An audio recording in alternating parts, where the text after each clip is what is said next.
നിങ്ങൾ നെറ്റിൽ സെർച്ച് ചെയ്ത് നോക്കിയാൽ മതി, നെയിം കരോളി ബാബ എന്ന് ഗൂഗിളിൽ അടിച്ചു നോക്കിയാൽ മതി, അദ്ദേഹത്തിന് അത്ഭുതങ്ങൾ കാണാം. ട്രെയിൻ നിർത്തിയതും നിങ്ങൾ വായിച്ചു നോക്കിയാൽ മതി. അത്ര അത്ഭുത സിദ്ധനായിരുന്നു നെയിം കരോളി ബാബ. അദ്ദേഹം ജപിക്കുന്ന ഇങ്ങനായിരുന്നു. ഓം, നമ്മൾ രാമ എന്ന് പറയുമ്പം ഈ പിന്നെ വടക്കേന്ത്യക്കാര് റാം എന്നാ ജപിക്കത്തുള്ളൂ. പുള്ളി അദ്ദേഹം ജപിക്കുന്ന ഇങ്ങനായിരുന്നു. ഓം ശ്രീറാം റാം റാം റാം റാം റാം റാം റാം റാം റാം റാം റാം റാം റാം റാം റാം റാം റാം. മഹാസിദ്ധനായിരുന്നു. അപ്പൊ ഇതൊക്കെ നല്ല നല്ല ആളുകളെ, നല്ല പുണ്യാത്മാക്കളെ കുറിച്ച് അറിയുന്നത് കേൾക്കുന്നത് ഒക്കെ മഹാപുണ്യമാണ്. അതുകൊണ്ടാണ് ഇവരുടെയൊക്കെ കാര്യം ഞാൻ ഇടയ്ക്ക് പറയുന്നത്. നിങ്ങൾക്കതൊരു പുണ്യമാണ് നിങ്ങൾ കേട്ടോ.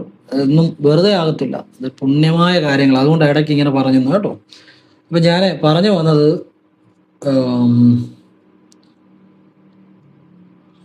വന്നത് അപ്പൊ ഈ കാര്യങ്ങളാണ്. അപ്പൊ ഇത് നിങ്ങൾ ശരിക്കും മനസ്സിലാക്കി ചെയ്യുക. നിങ്ങളുടെ ജീവിതത്തിൽ അതിൻ്റെ ഗുണമുണ്ടാകും. ഇനി അഷ്ടോത്തരാർച്ചനയുടെ കാര്യം പറഞ്ഞു, അതിൻ്റെ ഇടയ്ക്ക് സഹസ്രനാമത്തിൻ്റെ കാര്യം പറഞ്ഞു. ഇനി ചുമന്ന പട്ട് ഭദ്രകാളിക്ക് സമർപ്പിച്ചാൽ ആഗ്രഹങ്ങൾ സാധിച്ചു കിട്ടും കേട്ടോ. ചുമന്ന പട്ടും ഒരു 20 രൂപയുടെ 20-30 രൂപയുടെ എള്ളെണ്ണയും കൂടെ കൂട്ടി വെച്ച് വേണം വെക്കാം. ഫലമുണ്ടാകും. വെള്ളിയാഴ്ച ചെയ്യുന്ന നല്ലതാണ്. രാവിലെ ചെയ്യാം, അല്ലെ വൈകിട്ട് ചെയ്യാം. കുങ്കുമാർച്ചന നല്ലതാണ്. വിവാഹ തടസ്സം മാറാൻ ഏറ്റവും നല്ലതാണ് കുങ്കുമാർച്ചനയും സ്വയംവര മന്ത്രാർച്ചനയും. ഇനിയും കുങ്കുമ അഭിഷേകം പെട്ടെന്ന് മാറ്റം വരും ജീവിതത്തിൽ. എല്ലായിടത്തും ചെയ്യുന്നുണ്ടോയെന്ന് എനിക്കറിയത്തില്ല, എല്ലായിടത്തും ചെയ്യുന്ന എനിക്ക് തോന്നുന്നില്ല. കുങ്കുമാർച്ചന ശാപദോഷങ്ങൾ മാറാനും സാമ്പത്തികത്തിന് നല്ലതാണ്, വിവാഹ തടസ്സം മാറാനും നല്ലതാണ്. ചെമ്പരത്തിമാല പെട്ടെന്ന് ദൃഷ്ടിദോഷവും ശത്രുദോഷവും മാറിക്കിട്ടും. ഗുരുതി പുഷ്പാഞ്ജലി മദ്യപാനം ഒക്കെ നിൽക്കാൻ നല്ലതാണ്. ചൊവ്വാഴ്ച ഗുരുതി പുഷ്പാഞ്ജലിയോ ഗുരുതി നിവേദ്യമോ ചൊവ്വാഴ്ചകൾ ഭദ്രകാളി ക്ഷേത്രത്തിൽ ചെയ്യുന്നത് മദ്യപാനം നിൽക്കാനും സ്വഭാവം നന്നാകാനും ഒക്കെ നല്ലതാണ്. പക്ഷെ ഇത് ആദ്യം ഒരു മാസത്തിൽ 4 ചൊവ്വാഴ്ച അടുപ്പിച്ച് ചെയ്യണം. പിന്നെ മാസത്തിൽ ആദ്യത്തെ ചൊവ്വാഴ്ച അവസാനത്തെ ചൊവ്വാഴ്ചയും ചെയ്താൽ മതി. അത് ഇംഗ്ലീഷ് മാസമാണ്, മലയാള മാസം എങ്ങനെ വേണമെങ്കിലും തിരഞ്ഞെടുക്കാം, അതിൻ്റെ അത് കുഴപ്പമൊന്നുമില്ല. ഇംഗ്ലീഷ് മാസം ചെയ്താലും മതി. ഇത് പുത്തങ്കാവിലും പായപ്പാട് പുത്തങ്കാലമ്പലത്തിൽ ചെയ്യുന്നുണ്ട്. ചെയ്തവർക്കൊക്കെ അച്ചട്ടാ ഫലവും കിട്ടുന്നുണ്ട്. അത് അനുഭവമാണ്. ആവശ്യമുണ്ട് അവിടെ ചെയ്യുക, അല്ലെങ്കിൽ നിങ്ങൾക്ക് ഇഷ്ടമുള്ള അടുത്തുള്ള ഭദ്രകാളി ചെയ്താലും മതി, ഒരു കുഴപ്പമില്ല. 100 രൂപയുടെ ഗുരുതി നിവേദ്യം അല്ലെങ്കിൽ ഗുരുതി പുഷ്പാഞ്ജലി ഇത് തിരുമേനിക്ക് 100 രൂപയും കൂടെ കൊടുക്കുക. അത് മതി കേട്ടോ, ഫലം കിട്ടാൻ അത് മതി. പിന്നെ നിങ്ങൾക്ക് ഇഷ്ടമുള്ള വലിയ തുകയുടെ ചെയ്യാം, നിങ്ങളുടെ ഇഷ്ടം. ഇത് ചെയ്തവർക്ക് ഫലം കിട്ടിയിട്ടുണ്ട്. ഞാൻ ഏതൊരു സാധാരണക്കാരനും ചെയ്യാവുന്ന എല്ലാവരെയും പറയാറുള്ളൂ. നമ്മുടെ കയ്യിൽ എപ്പോഴും നമ്മൾ ഒരു അക്കൗണ്ടിൽ നിന്ന് തന്നെ പൈസ ഇടുന്നു എടുക്കുന്നു. അത് ആ അക്കൗണ്ടിൽ വലിയ സാമ്പത്തിക ഉയർച്ച ഉണ്ടാകണമെന്നില്ല. നമ്മൾ അതിന് ചെയ്യേണ്ടതെന്നറിയോ, വേറൊരു അക്കൗണ്ട് എപ്പോഴും വേണം. അതാരും അറിയാതെ ഇച്ചിരി പൈസ ആ അക്കൗണ്ടിലേക്ക് ഇടണം. ആരും അറിയാതെ ഒരു അക്കൗണ്ട് വേണം. ആ അക്കൗണ്ടിലേക്ക് ഇച്ചിരി പൈസ ഇടയ്ക്കിടയ്ക്ക് ഇടണം. ജീവിതത്തിൽ വലിയ സാമ്പത്തികമായ മാറ്റം വരും. പരീക്ഷിച്ച് നോക്കൂ. ഇപ്പോൾ ഒരു അക്കൗണ്ടിൽ നിന്ന് ഇടുന്നു. അത് ആവശ്യത്തിന് അങ്ങനെ പൊക്കോട്ടെ. ആരും അറിയാതെ, ആരോടും പറയാതെ രഹസ്യമായിട്ടൊരു അക്കൗണ്ട് വേണം. അതിലോട്ട് ഇടയ്ക്കിടയ്ക്ക് ഇച്ചിരി പൈസ ഇട്ടുകൊണ്ടിരിക്കണം. പറ്റുന്ന പോലെ മതി. ജീവിതത്തിൽ വലിയ മാറ്റം വരും. പരീക്ഷിച്ച് നോക്കൂ. നിങ്ങൾ വിചാരിക്കും ഇതൊരു ചെറിയ കാര്യമാണ്. ഈ വലിയ കാര്യങ്ങളെല്ലാം ചെറിയ ഇന്റലിജൻസ് എന്നാണ്. ഈ വലിയ ബുദ്ധി എന്ന് പറഞ്ഞാൽ ചെറിയ കാര്യങ്ങളാണ് പലപ്പോഴും. വലിയ ബുദ്ധി എന്ന് പറഞ്ഞാൽ ചെറിയ കാര്യങ്ങളാണ് പലപ്പോഴും. അതായത് നിങ്ങളിങ്ങനെ കുറച്ച് പൈസ ഈ അക്കൗണ്ടിലേക്ക് മാറ്റിക്കഴിഞ്ഞാൽ, അല്ല നിങ്ങൾ ഇട്ട് കഴിഞ്ഞാൽ, ഒന്ന് നിങ്ങൾക്ക് സമ്പാദ്യശീലം ഉണ്ടാകും. 2 ആരും അറിയാതെ ചെയ്യുമ്പം നിങ്ങളുടെ ഉള്ളിലെ ബോധം ഉണർന്ന് പ്രവർത്തിക്കും. അപ്പം നിങ്ങൾക്ക് സ്വയം ഒരു സംതൃപ്തി തോന്നും. മറ്റാരും അറിയുന്നില്ല. അപ്പം നിങ്ങളുടെ ഉള്ളിൽ ആ ഒരു ആത്മവിശ്വാസം കൂടും. നിങ്ങൾക്ക് വലിയ സമ്പാദ്യത്തിലേക്ക് വരാനുള്ള വഴികൾ തുറന്നു കിട്ടും. ഒരു രഹസ്യമാണ്. ചെറിയ കാര്യങ്ങൾ വലിയ കാര്യങ്ങളായി ഓട്ടോമാറ്റിക്കായിട്ട് മാറും. പരീക്ഷിച്ച് നോക്കും. ഇനിയും നമുക്കിപ്പം ഒരു പ്രതിസന്ധി ഉണ്ടായി. ഇപ്പം നമ്മൾ ഓഫീസിൽ ചെന്നു, നമ്മുടെ മേലുദ്യോഗസ്ഥൻ നമ്മളെ വഴക്ക് പറഞ്ഞു, പെട്ടെന്ന് നമ്മുടെ മനസ്സിനൊരു വിഷമം വരാം. അപ്പം നിങ്ങൾ ചെയ്യേണ്ടതെന്നറിയോ, നിങ്ങൾ ആ നിമിഷത്തെ അദ്ദേഹം വഴക്ക് വരാം, അതിനെ അങ്ങ് സ്വീകരിക്കുന്നു എന്ന് മനസ്സിൽ പറയുക. സ്വീകരിച്ചു കഴിയുമ്പോൾ നിങ്ങൾക്ക് വിഷമമില്ല. പിന്നെ എന്നിട്ട് ഇച്ചിരി നേരം മനസ്സൊരു സൈലന്റ് ആക്കുക. ഒരു 1/2 മിനിറ്റോ 1 മിനിറ്റോ. അത് കഴിയുമ്പോൾ നിങ്ങളെ ആ വിഷമം ബാധിക്കത്തില്ലെന്ന് മാത്രമല്ല, നിങ്ങൾക്ക് അതിലും നല്ലതായിട്ട് വർക്ക് ചെയ്യാൻ പറ്റും. ഇങ്ങനെ ഏത് കാര്യവും നിങ്ങൾക്ക് എപ്പോൾ ഒരു പ്രശ്നം ഉണ്ടായാലും, ഇപ്പോൾ ഭാര്യയും ഭർത്താവായിട്ട് വഴക്ക് പിടിക്കുന്നു, നിങ്ങൾ അതിനെ അങ്ങ് സ്വീകരിക്കുക. ആ പ്രശ്നത്തെ ഞാൻ സ്വീകരിക്കുന്നു, സന്തോഷത്തോടെ മനസ്സിൽ പറയുക. എന്നിട്ട് അല്പനേരം ഒരു ചിന്തയില്ലാതെ വെറുതെ ഇങ്ങനെ കണ്ണു തുറന്നിരിക്കുക. ഇച്ചിരി കഴിയുമ്പോൾ അതിന് പരിഹാരം കിട്ടിക്കോളും. അത്ഭുത വിദ്യ പരീക്ഷിച്ച് നോക്കും. എന്ത് പ്രശ്നം വന്നാലും ആദ്യം മനസ്സുകൊണ്ട് ആ പ്രശ്നത്തെയും ആ നിമിഷത്തെയും സ്വീകരിക്കുക. മനസ്സുകൊണ്ട് സ്വീകരിക്കുന്നു എന്ന് പറയുക. എന്നിട്ട് അല്പനേരം ഒരു ചിന്തയില്ലാതെ മനസ്സിനെ ബ്ലാങ്ക് ആക്കി ഇങ്ങനെ കണ്ണു തുറന്നിരിക്കുക. അതേക്കുറിച്ച് ചിന്തിക്കുക വേണ്ട. ഏത് പ്രശ്നമാണെങ്കിലും അതിന് പരിഹാരം ലഭിച്ചിരിക്കും. നിങ്ങളുടെ ജീവിതത്തിൽ വലിയ അത്ഭുതങ്ങൾ സംഭവിക്കും. പരീക്ഷിച്ച് നോക്കിയും. എല്ലാവരും ഈശ്വരൻ അനുഗ്രഹിക്കട്ടെ. ഓം കൃഷ്ണായ നമഃ. ശിവോഹം. ഓം നർപ്പവി നർപ്പവി നർപ്പവി.